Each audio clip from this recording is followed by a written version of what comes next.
Hi. கற்பனை பண்ணி பாருங்கள். நீங்கள் ஒரு ஹோட்டலுக்கு போய் ஒரு கப் காஃபி குடிக்க போகிறீங்க. காஃபியோட ப்ரைஸு ₹100. காஃபி குடிச்சு முடிச்சுட்டு நீங்கள் பில் கட்ட போகும்போது ஹோட்டல் முதலாளி சொல்கிறாரு, சார் இப்போ காஃபியோட ப்ரைஸு ₹500ன்னு. நீங்கள் அதிர்ச்சியாகி, என்னப்பா அந்த 5 நிமிஷத்தில் முன்னாடி தானே குடித்தேன், அதுக்குள்ளே எப்படி ₹500 ஆகும் அப்படின்னு கேட்டால், சார் நீங்கள் காஃபி குடித்த அந்த 5 நிமிஷத்தில் நம்ம நாட்டோட பண மதிப்பு பாதாளத்துக்கு போயிடுச்சு அப்படின்னு சொன்னால் எப்படி இருக்கும் உங்களுக்கு?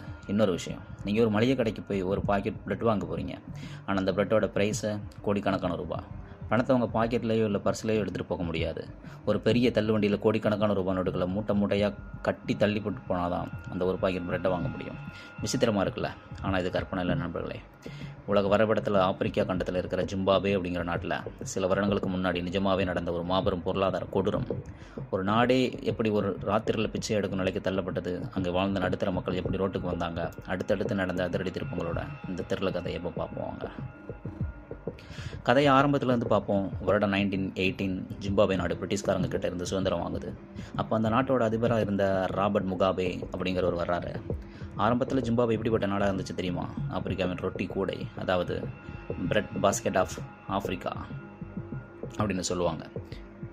ஏன்னா அந்த விவசாயம் அவ்வளவு பிரமாதம். கோதுமை, சோளம், பருத்தின் உலக நாடுகளுக்கே அவங்க தான் ஏற்றுமதி செஞ்சாங்க. ஆப்பிரிக்காவிலேயே ரொம்ப பணக்கார நாடாக ஒரு சொர்க்கபுரியாக ஜிம்பாப்வே இருந்துச்சு. ஆனால் வருடம் 2000 வந்தப்போ அதிபர் முகாபே ஒரு அதிரடி உத்தரவை பிறப்பிக்கிறார். அது வரைக்கும் ஜிம்பாப்வேயோட விளைநிலங்கள் எல்லாமே அந்த குடியிருந்த வெள்ளையர்கள் கைவசம் தான் இருந்தது. முகாபே என்ன பண்ணுறாருனா, இனி இந்த நிலங்கள் எல்லாம் வெள்ளையர்களுக்கு சொந்தமில்லை, அதை எங்கள் நாட்டு மக்களுக்கு நாங்கள் பிரித்து தர்றோம் அப்படின்னு சொல்லி போஸ்ட் பண்ணி அந்த நிலங்களை எல்லாம் பிடுங்குறாரு. இங்கே தான் அந்த நாடே அழிய போகிறதோட முதல் புள்ளி ஆரம்பிச்சது. நிலத்தை வாங்கின உள்ளூர் மக்களுக்கு விவசாயம் பற்றின முறையான தொழில்நுட்ப அறிவு இல்லை. இதனால் அடுத்த சில மாதங்கள்லேயே நாட்டோட விவசாய உற்பத்தி மொத்தமாக சரிஞ்சு போச்சு. உலக நாடுகளுக்கு ஏற்றுமதி செஞ்ச ஒரு நாடு தன் நாட்டு மக்களுக்கு சாப்பாட்டுக்கே வழி இல்லாமல் பஞ்சத்தில் வந்து நின்றுச்சு.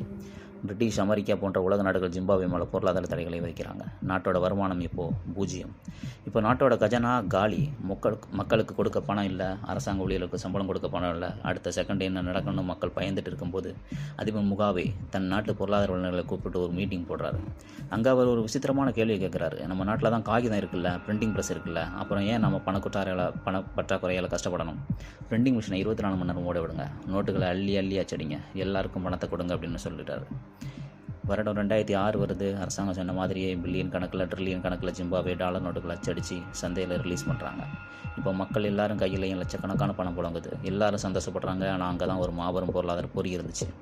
பொருளாதாரத்தோட அடிப்படை விதி என்ன தெரியுமா? சந்தையில் பொருட்களோட உற்பத்தி கம்மியாக இருக்கும்போது பணத்தோட புழக்கம் மட்டும் அதிகமாகிட்டு பொருட்களோட விலை அசுர வேகத்தில் உயரும். அதுதான் பணவீக்கம். வருடம் 2007 வருது. ஜிம்பாப்வேயோட பணவீக்கம் எவ்வளவு தெரியுமா உயர்ந்தது? 66,000%. அதாவது நேற்று நீங்கள் ஒரு கிலோ தக்காளி 10 ரூபாய்க்கு வாங்கினா இன்றைக்கி விடிய காலையில் அதோட விலை 6,200 ரூபாய். மக்கள் காலையில் எந்திரிச்சு கடைக்கு போனால் விலையை பார்த்துட்டு அப்படியே தலை சுற்றி விழுந்தாங்க. அடுத்த செகண்ட் என்ன விலை ஏறும்னு யாருக்குமே தெரியாது. ஒரு த்ரில்லர் நரகமாக அந்த நாடு மாறிச்சு. இப்போது கதை இன்னும் உச்சக்கட்ட த்ரில்லரத்துக்கு போகுது.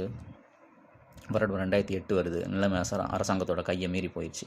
பணவீக்கம் இப்போது 79 பில்லியன் சதவீதத்தை தொட்டுருச்சு. உலக வரலாற்றிலேயே இல்லாத கொடுமையாக ஜிம்பாப்வே ரிசர்வ் வங்கி ஒரு நோட்டை ரிலீஸ் பண்ணுறாங்க. அந்த நோட்டோட மதிப்பு என்ன தெரியுமா? $100 ட்ரில்லியன். அதாவது ஒரே ஒரு நோட்டில் 14 சைபர் இருந்தால் எப்படி இருக்கும்? அதுதான் அந்த நோட்டு. உலகத்திலே இவ்வளோ பெரிய எண்கள் கொண்ட கரன்சி நோட்டை எந்த நாடும் ரிலீஸ் பண்ணதே இல்லை. ஆனால் சோகம் என்ன தெரியுமா? அந்த $100 ட்ரில்லியன் நோட்டை வச்சுக்கிட்டு நீங்கள் கடைக்கு போனால் உங்களுக்கு கிடைக்கிறது வெறும் 3 முட்டை மட்டும்தான். நடுத்தர மக்கள், முதியவர்கள் தங்களோட வாழ்நாள் முழுக்க கஷ்டப்பட்டு உழைச்சி பேங்கில் டெபாசிட் பண்ணி வச்சுருந்த கோடிக்கணக்கான ரூபாயோட மதிப்பு ஒரே வாரத்தில் வெறும் ஒரு டீ கப்பு குடிக்கக்கூட உதவாத குப்பை காகிதமாக மாறி போச்சு.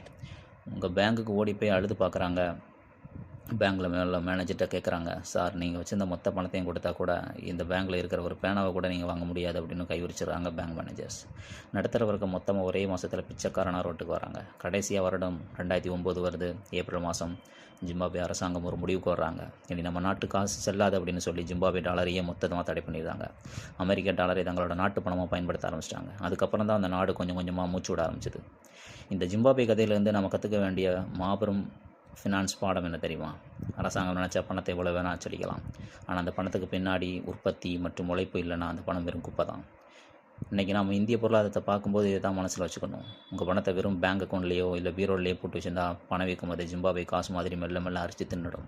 அதனால் பணத்தை வெறும் காகிதமாக வச்சுருக்காம நிலம், தங்கம் அல்லது வெள்ளி போன்ற நிலங்கள், பங்குகள் போன்ற உண்மையான சொத்துக்கள் மீது முதலீடு செய்யணும். அப்போ தான் உங்கள் பணத்தோட மதிப்பு எப்பவும் அழியாமல் இருக்கும். இந்த கதை உங்களுக்கு ரொம்ப பிடிச்சிருக்குன்னு நினைக்கிறேன். நன்றி, வணக்கம்.